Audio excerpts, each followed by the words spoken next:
Good morning, सुप्रभात, केम छो, सलाम। उम्मीद है आप सब लोग बेहतर होंगे, अपना ध्यान रख रहे होंगे। आप में से कुछ बच्चों ने मुझसे बड़ा अच्छा क्वेश्चन किया। अभी हाल ही में ये क्वेश्चन 2-3 बार रिपीट हो गया, तो मैंने सोचा चलो इस क्वेश्चन पर ही बात करते हैं आज। वो क्वेश्चन ये था कि सर आपने हमसे कई बार कहा है कि आप बहुत जल्दी जजमेंटल मत बनिए, किसी भी चीज़ को एकदम से जज मत कीजिए।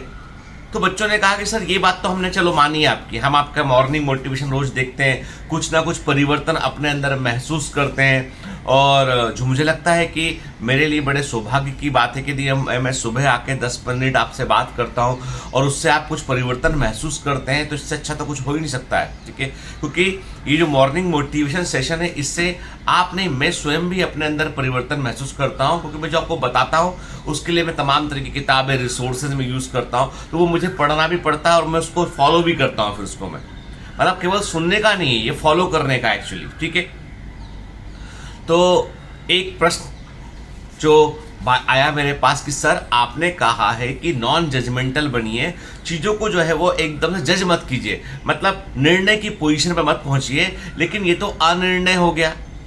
सर ये तो आप हम लोगों को डिसीजन ना लेना बतला रहे हैं आप। यदि हम जजमेंटल नहीं बनेंगे तो हम डिसीजन कैसे ले पाएंगे? हम चीज़ों को जज नहीं कर पाएंगे तो निर्णय पर नहीं पहुंच पाएंगे। तो ये तो अनिर्णय की स्थिति है। दिस इज द अनडिसाइसिवनेस की पोजीशन है के। तो इसका तो सर कोई सिग्निफिकेंस नहीं है ना, आप गलत बोलते हो, ऐसा बच्चे ने लिखा है व्हाट्सएप मैसेज में। ठीक है सर, आप गलत बोलते हैं क्योंकि ये अनिर्णय की स्थिति, इसलिए मेरे को तो जजमेंटल बनना पड़ेगा।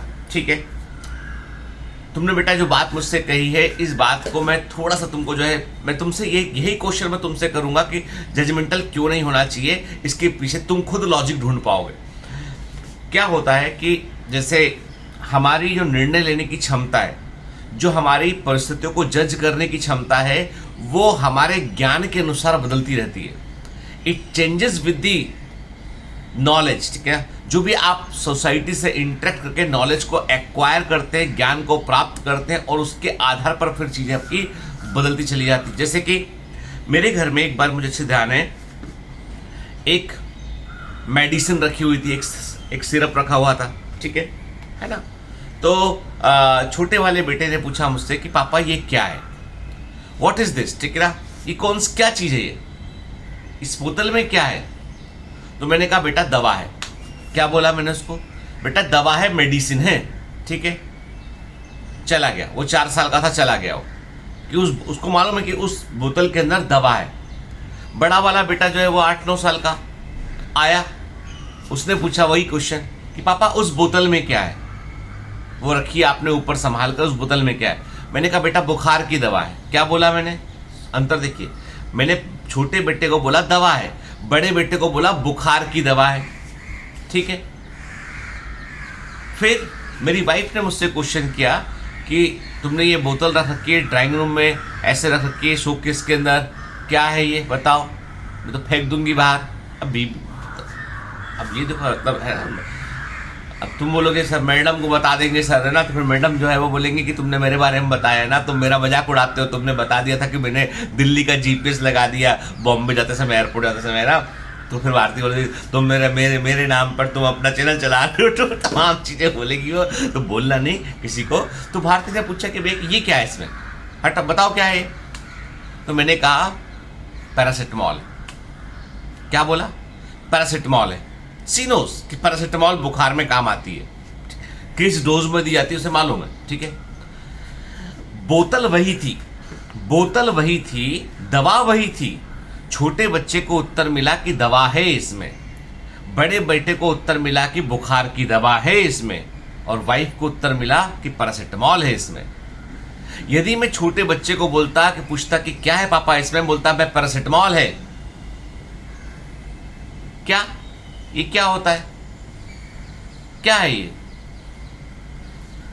उसकी समझ से बहुत ऊपर उत्तर था वो, उसकी समझ से बहुत ऊपर उत्तर था वो। तो this answer is not appropriate for him. लेकिन मैं अपनी वाइफ को पूछता, वो वाइफ पूछती मुझसे कि ये क्या है, मैं बोलता दवा है। वो तो मैं देख रही हूं, पर क्या है, समझ गए ना?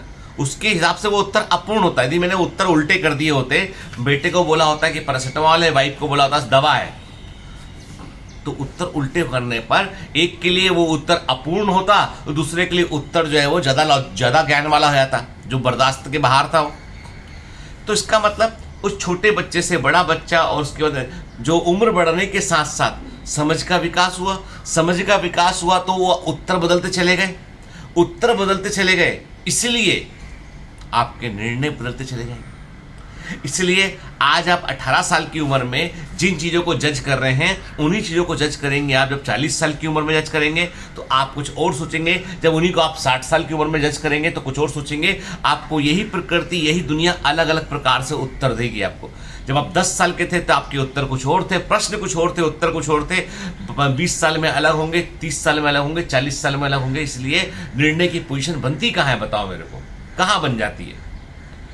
बेस्ट आउटकम की बात करें, आप उसको निर्णय मत बोलिए, आप उसको ये बोलिए कि what is the availability in front of me, कि कोई अवसर है तो मेरे पास क्या उपलब्धता है, और उस बेस्ट अवेलेबिलिटी में से मैं किसको मैं अवेल कर सकता हूँ। अवसर में से बेस्ट चुनने की बात कीजिए।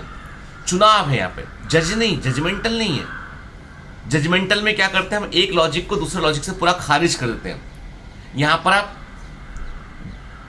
निर्णय लेने के बजाय आप चुनाव कर रहे हैं। याद रखिए, जिंदगी में दो बड़ी इंपॉर्टेंट चीजें, निर्णय लेना और चुनाव करना। चुनाव कर रहे हैं आप दिए गए विकल्पों में से, और निर्णय ले रहे हैं मतलब आप एक किसी विषय पर एडमेंट हो गए कि यही होता है बस। जब रशिया और यूक्रेन का वॉर जब शुरू हुआ, कि रशिया ने इन्वाइट किया यूक्रेन को, तो बहुत सारे लोगों ने अरे बहुत बढ़िया, पुतिन दादा तुम्हारे साथ है, बहुत अच्छा, ये वो है ना। क्या वाकई में उनको उन वहाँ की कंडीशन मालूम है? क्या मालूम है कि लाखों लोगों के साथ क्या घटा है? क्या मालूम है कि मरियोपोल में क्या हुआ? क्या मालूम है कि क्या क्या घट रहा है उन लोगों के साथ में? उनकी सिर्फ इतनी सी गलती थी कि वो एक जोग्राफिकल गलत जगह पर पैदा हो गए थे वो लोग। क्या यूक्रेन की माएँ अपने बच्चों के ख़त्म होने पर रोती नहीं होंगी? क्या यूक्रेन के बच्चे अपने माँ बाप को सामने मरते देख के रोते नहीं होंगे? क्या वो इंसान नहीं है? क्या रशियन सैनिक जो मर रहे हैं, उनके जो जिनकी डेथ हो गई है, उनके परिवार नहीं होंगे? वॉर इज एनी हाउ, कोई भी करे, कोई कारण हो, कोई लॉजिक हो, वॉर हमेशा विनाश ही लेके आता है। वॉर से शांति नहीं हो सकती है। ये मेरा ओपिनियन है।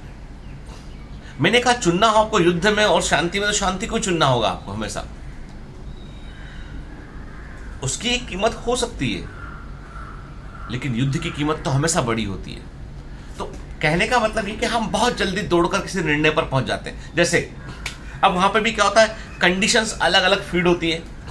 यदि घास से पूछा जाए, ग्रास से, एक जंगल है, जंगल में हिरन आया और हिरन ने घास खाना शुरू कर दिया।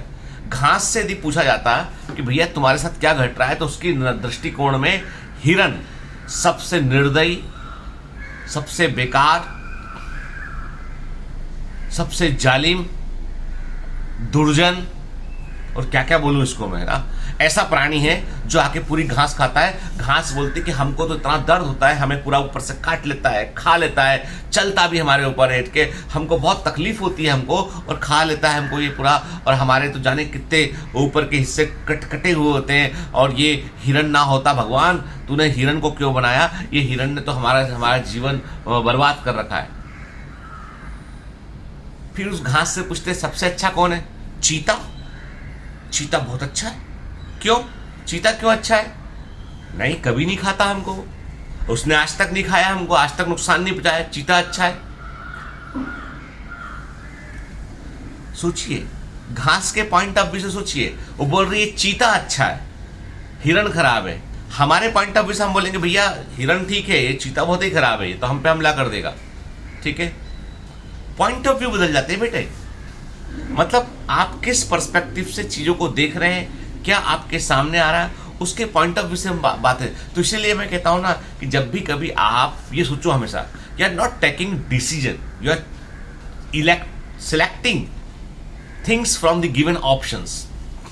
वो गलत नहीं, ये गलत नहीं, पर मैंने चुना यही, ये मेरे लिए सही। वो भी गलत नहीं, ये भी गलत नहीं, जो मैंने मेरे लिए चुना वही मेरे लिए सही। ये सही परिस्थिति चीज है। हम बोलते तुम गलत, तुम गलत, हम बोलते तुम भी गलत, तुम भी गलत, हम ही सही। ये हो गया जजमेंटल कंडीशन कि तू भी गलत है और तू भी गलत है, सिर्फ मैं सही हूं।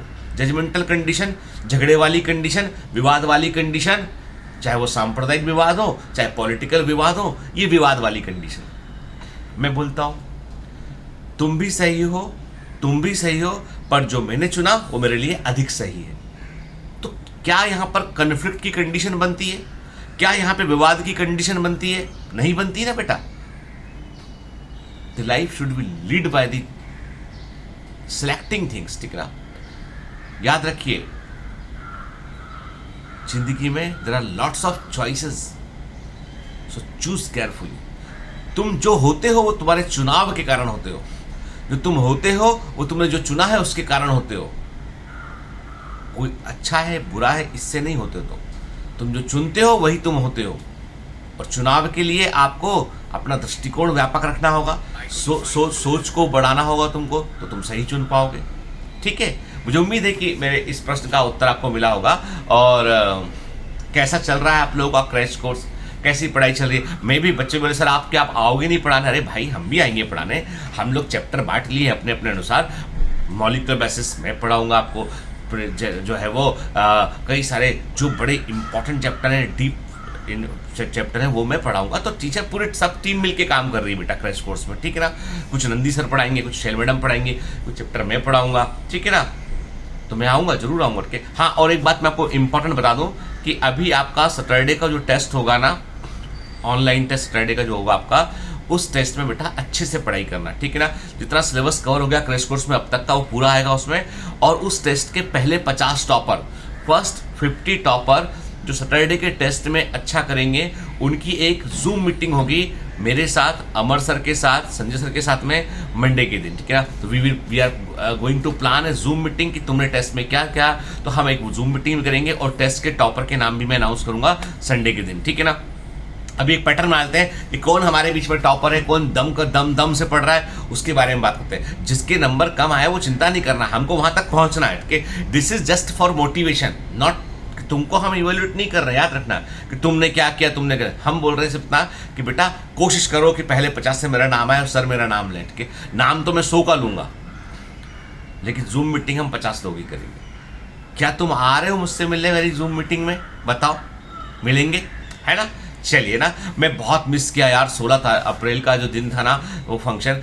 आंखें बंद करता हूँ, सारे बच्चे दिखाई पड़ते हैं, सारा लाइट दिखाई पड़ता है, सारे बच्चे मुझे इतने सुंदर, इतने अच्छे बच्चे, इतने प्यारे बच्चे सब। मतलब उनका जो लेवल ऑफ इंटीमेसी था, जो जिस प्रकार से वो सम्मान था, जो उनका जिस प्रकार से वो कंफर्टेबल थे, ऐसा लगा ही नहीं कि पहली बार मिले हम लोग। ऐसा लगा ही नहीं, ऐसा लगा कि सालों से जानते हैं, वर्षों से जानते हैं।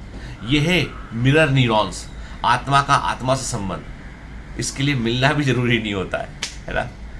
थैंक यू वेरी मच बेटा, मुझे महसूस कराने के लिए कि I am the one of the person जिसने कुछ सिग्निफिकेंट बनाया है, कुछ क्रिएट किया है, जिसका वैल्यू है। और बताऊं मैं आपको, सिर्फ आपका प्यार वो है जो मुझे किसी भी तरह के लालच में पड़ने से रोकता है। मैं भी तो इंसान हूँ, मुझे भी कोई लालच दे सकता है किसी चीज़ के लिए कि भाई इतना दे दो बायोमेट्र, इतने पैसा तुमको मिलेगा। मजे करना, आइलैंड पे जाके बढ़िया जो है कहीं घर बसा के रहना आराम से ना, लग्जरी गाड़ी, कनाडा जाके बस जाना। ठीक है ना, छाड़ो यार, बेचे वोचे निकलो के। लेकिन तुम्हारा जो प्यार है ना, उसके सामने मैं दुनिया की हर चीज़ को कुर्बान करने तैयार हूँ। समझ गए ना? ये होता है प्रेम, ये होता है अफेक्शन। चलिए मिलेंगे बाद में, कल मिलते हैं। Bye bye, take care.